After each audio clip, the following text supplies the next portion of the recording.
নমস্কার, আপনারা দেখছেন ওঙ্কার বাংলার সঙ্গে রয়েছে দেবাঞ্জলি। নজর রাখবো এই মুহূর্তের বিশেষ কিছু খবরের দিকে। সোমবার তৃণমূলের সর্বভারতীয় সাধারণ সম্পাদক অভিষেক বন্দ্যোপাধ্যায় দক্ষিণ কলকাতার বাসভবন শান্তিনিকেতনে পুলিশ এসেছিল। তারপর মঙ্গলবার বাড়ির সামনে এলো একটি বুলডোজার। ঘটনাকে কেন্দ্র করে চরম উত্তেজনা ছড়ায় এলাকায়। বাড়ির সামনে উৎসাহী মানুষের ভিড় লেগে যায়। প্রশ্ন উঠতে শুরু করে, তবে কি এবার অভিষেক বন্দ্যোপাধ্যায়ের বাড়ি ভেঙে দেওয়া হবে? যদিও শেষ পর্যন্ত তেমন কোনো ঘটনা ঘটেনি। সম্পূর্ণ অন্য একটি সরকারি কাজে ওই এলাকায় বুলডোজারটি এসেছিল বলে খবর।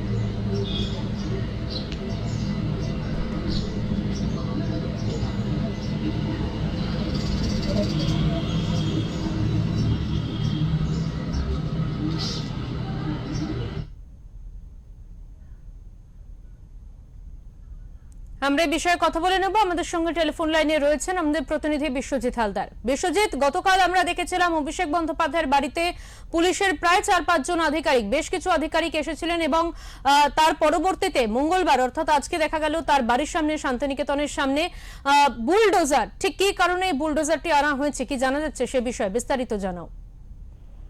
হ্যাঁ দেখো, একদিকে যখন কলকাতায় বেআইনি নির্মাণ ভাঙার জন্য বুলডোজার চলছে, তাই নিয়ে একটা কিন্তু রাজ্য রাজনীতি উত্তপ্ত হয়ে রয়েছে। তার মাঝখানে অভিষেক বন্দ্যোপাধ্যায় বাড়িতে কলকাতা পুরসভার নোটিশ বেআইনি নির্মাণ ভাঙার জন্য, যে তার শান্তিনিকেতনের যে বাড়িটা, যিনি থাকেন হরিশ মুখার্জি স্ট্রিটে যে বাড়িটা রয়েছে শান্তিনিকেতন, সেখানে নোটিশ পাঠিয়েছিল কলকাতা পুরসভা। এবং গত সোমবার অর্থাৎ কালকে আমরা দেখলাম যে অভিষেক বন্দ্যোপাধ্যায় বাড়িতে, শান্তিনিকেতনের বাড়িতে বেশ কয়েকজন পুলিশ আধিকারিক গিয়েছিল, সিসিটিভি ফুটেজের যে রেকর্ড হয়, যে মনিটর, সেটা উদ্ধার করেছিল। এই পরিপ্রেক্ষিতে বা এই প্রেক্ষাপটে আজকে মঙ্গলবার সকালে অভিষেক বন্দ্যোপাধ্যায় শান্তিনিকেতনের বাড়ির ঠিক একদমই সামনে একটা বুলডোজার দাঁড়িয়ে থাকতে দেখা যায়। কলকাতা পুরসভা, মানে বুলডোজারের গায়ে লেখা ছিল কলকাতা পুরসভা কেএমসিও লেখা ছিল। তো যেহেতু এই মুহূর্তে রাজ্য জুড়ে একাধিক জায়গায় বুলডোজার চলছে এবং অভিষেক বন্দ্যোপাধ্যায়ের বেআইনি নির্মাণের জন্য অভিযোগে নোটিশ পাঠানো হয়েছে, তাহলে কিন্তু অভিষেক বন্দ্যোপাধ্যায় বাইরে কি বুলডোজার চলবে? এই প্রশ্ন কিন্তু কৌতূহলে সাধারণ মানুষ জড়ো হয়ে যায় শান্তিনিকেতনের বাড়ির সামনে। সাধারণ মানুষের মধ্যে একটা আলোড়ন তৈরি হয়েছে, তাহলে কি এবারে তৃণমূলের সর্বভারতীয় সাধারণ সম্পাদক বা সেকেন্ড ইন কমান্ডের বাড়িতে বুলডোজার চলবে? এই প্রশ্ন নিয়ে কিন্তু কৌতূহল ভরা দৃষ্টিতে কিন্তু সাধারণ মানুষ জড়ো হয়ে যায় শান্তিনিকেতনের সামনে। কারণ তুমি জানো যে অভিষেক বন্দ্যোপাধ্যায়ের যে বাড়িটা, এখানে এর আগে কিন্তু নিরাপত্তার চাদরে মোড়া ছিল। তিনি নিজে জেড প্লাস ক্যাটাগরি নিরাপত্তা পেতেন। তখন কিন্তু সাধারণ মানুষের মধ্যে অনেক ক্ষোভ বিক্ষোভ ছিল তার এই নিরাপত্তা নিয়ে।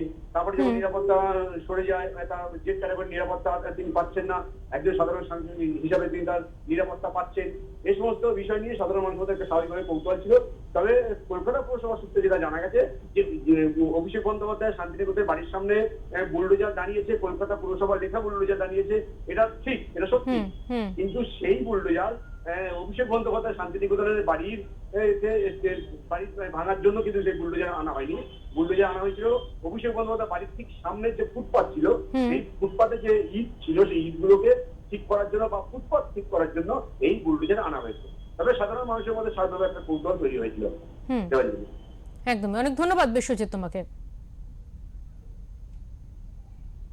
আমাদের সঙ্গে ছিলেন আমাদের প্রতিনিধি বিশ্বজিৎ হালদার। অভিষেক বন্দ্যোপাধ্যায়ের বাড়ির সামনে বুলডোজার। স্বাভাবিকভাবেই অভিষেক বন্দ্যোপাধ্যায়ের বাড়ি নিয়ে যেখানে রাজনৈতিক মহল থেকে শুরু করে রাজ্য রাজনীতিতে বিভিন্ন জায়গায় চর্চা তুঙ্গে, ঠিক সেই সময় অভিষেক বন্দ্যোপাধ্যায়ের শান্তিনিকেতনের বাড়ির সামনে এলো বুলডোজার। ঠিক কি কারণে এই বুলডোজার আনা হয়েছে, সবার মনের মধ্যে কিন্তু প্রশ্নের দানা বাজছিল। সাধারণ যারা মানুষ ছিলেন, স্থানীয় বাসিন্দা যারা, তাদের মধ্যে যথেষ্ট উৎসাহ দেখা যাচ্ছিল এই বিষয় নিয়ে। তবে যে বিষয় এই মুহূর্তে আমাদের কাছে আমাদের প্রতিনিধি তুলে ধরলেন, তার বাড়ির সামনের ফুটপাত মেরামতির জন্য কিংবা কিছু সংস্কারমূলক কাজের জন্য কিন্তু এই বুলডোজার আনা হয়েছিল।